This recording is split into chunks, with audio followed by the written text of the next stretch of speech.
Hello mga kaibigan, itong video na ito ay medyo matagal-tagal na po ito at hindi ko naman po agad na i-upload. So naisipan ko po ngayon i-upload sa aking YouTube channel. Naghahanda nga po kami nito na maglikas po dahil parating po ang bagyong Uwan. At magkakahiwalay nga po kami ng evacuation center. Kami po ay sa hospital at itong kapatid ko at mga pamangkin ko at yung iba kong anak ay sa school. At dahil nga po sa dami ng pinipick up ng barangay, ng rescue vehicle ng barangay namin na mga mag-i-evacuate din. Kaya inabot na po ng gabi, hindi pa sila na-pick up. Kaya hinatid na lang po sila ng asawa ko sa school na pag-i-evacuate na nila. At dahil nga po may mga bata nakasama, kaya ang dami pong bit-bit na mga gamit, pati mga first aid na gamot dahil may mga asma po ang mga batang ito. At sinisigurado nga po namin na walang may iwan na mga dapat dalhin sa evacuation center. Kaya check po nila ng mabuti. At panoorin nyo na lang po mga kaibigan kung ano pa yung mga susunod naming gagawin sa video ito. Maraming salamat po sa inyong panonood. At mag-ingat po tayong lahat. Kasya na lahat?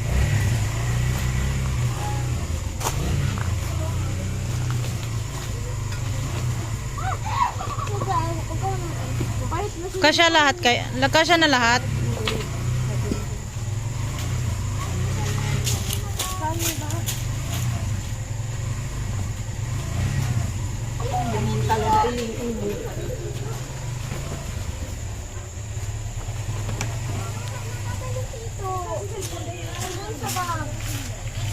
May binit-bit si kuya mo.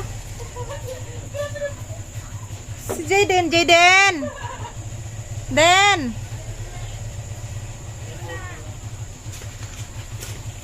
Nasaan na si Jayden? Si Momo. Wala na iwan? Ako. Ang papaiwan.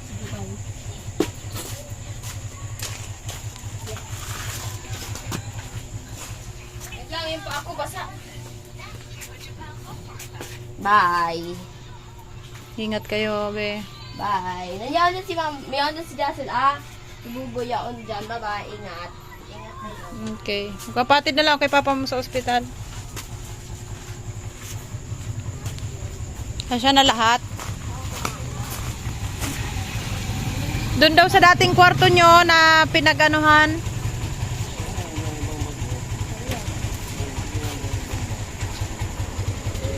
Ini? Ini? Baka mahulog yan, may termo. Ako na lang. Dito na lang ako. Diyan sa likod para hawakan mo to, oh, Jayden. Oo. Dito ako.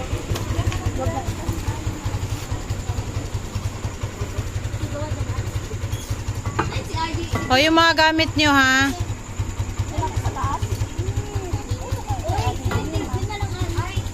Yung mga gamit nyo. Ay, ako yung dyan. Hindi ikaw. Aye. Em, may iwan ka dito. Em.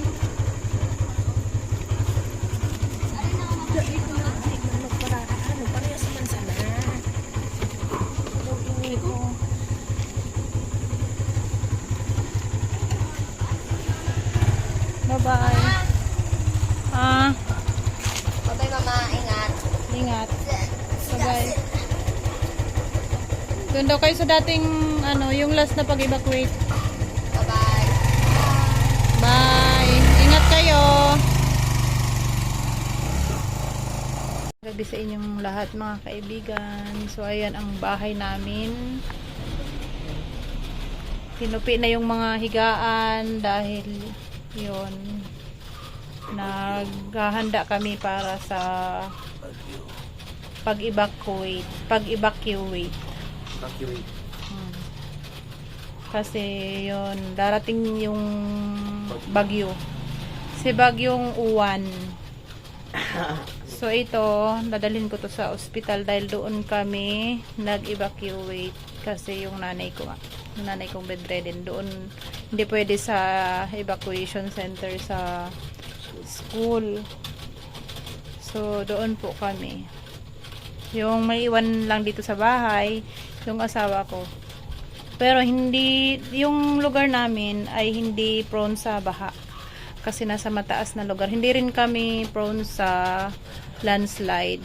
So, yung pinangangambahan namin, yung malakas na hangin na baka tuklapin yung bubong namin.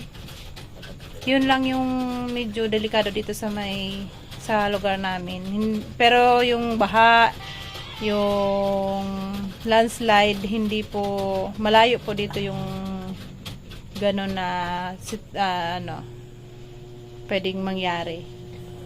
Yung pwede lang mangyari dito sa amin yung matanggal yung bubong, pero sumunod pa rin po kami sa ng barangay na lumikas kasi yun nga, may bedridden kaming kapamilya, tsaka may mga bata din po kaming kasama, kaya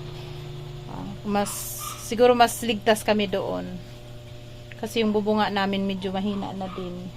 Pero may iwan dito kasama ng papa nila. Ayaw nila iwan ang papa nila. Ako talaga yung ako talaga yung abo ko lang iwanan eh. Si Jazz. Ayaw niya iwanan ang papa niya kahit anong mangyari. So hindi namin mapipilit.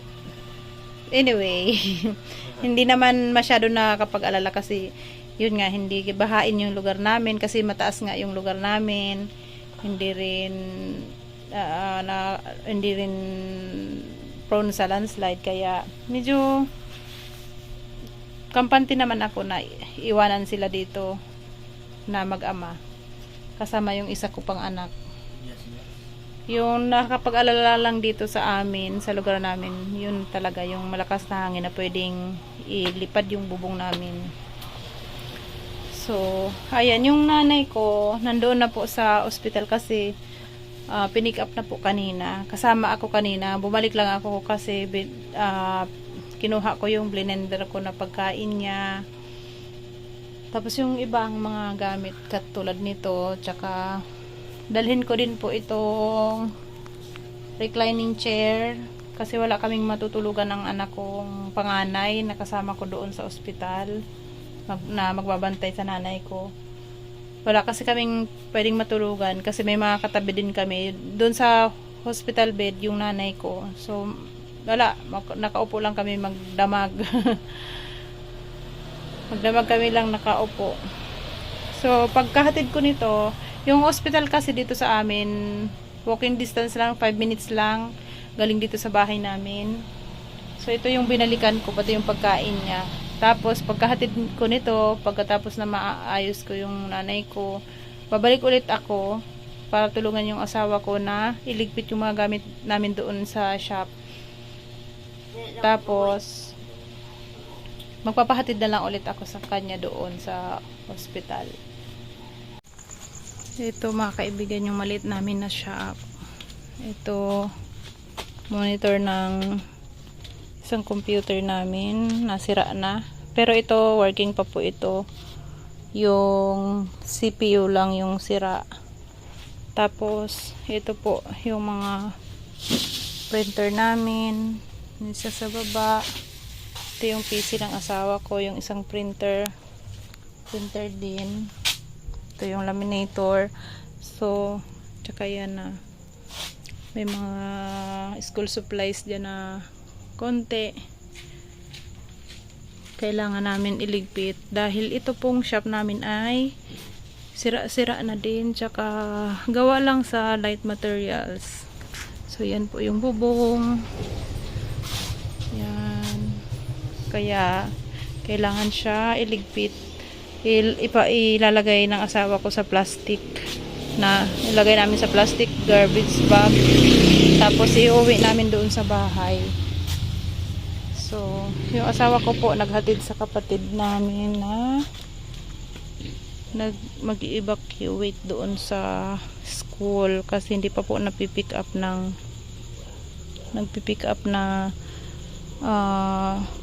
service ng barangay kasi madami din po yung pinipick up, yung sinusundo nila. So kami, mayroon naman kaming tricycle, so hinatid na lang ng asawa ko. Magpatid muna ako doon. Ayusin ko si Ann. Ha? Maduman ka pa? Bubong kung may madali siya. Patulong ano niya. Yung kaduma. Akala ko nagsampot na ito duman. Ba, sige na. Tabangan ta ko ta magligpit tigdi. Tapos si Jacel, mag-isa lang digdi.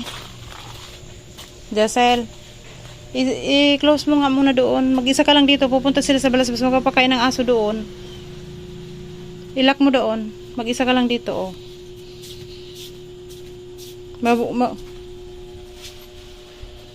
Yung mga underwear namin. Yung electric fan dito, pakitanggal nga muna, baba. Nagkagulo yung mga pinasok namin yung mga pangpuna sa amin sa sahig na mga nilabhan ko. Baby Yoda, sasama ka sa amin, Baby Yoda. Baby Yoda. Mama. Baby. Mama. Pa. Yung maliit din na po sa balkon. Pasukin pa yun. Or din lang sa balkon.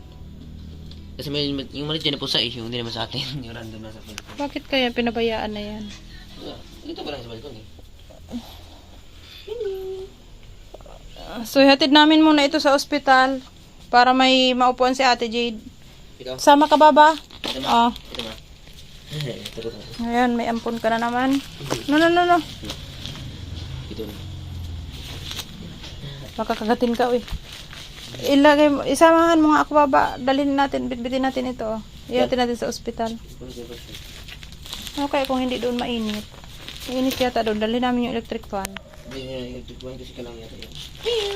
Oh, dali na. Ito. Kasi dala ko pa yung unan. Unan to ni lola mo. Ay ko! Naipit ka? Naibig ko yung finger ko eh, kasi mali yung hawak ko dyan eh. Sa kawakan dito? Kasi yung sa legs ko yun. Itong magamit ni uncle mo dito. Paano ito? Hindi yata ito makapasok dito sa loob. Kaya mo? Pa, daron ni sa electric fan. Diyan, hawakan mo na lang baba dyan sa loob. Para may maupuan man lang kami ni ate.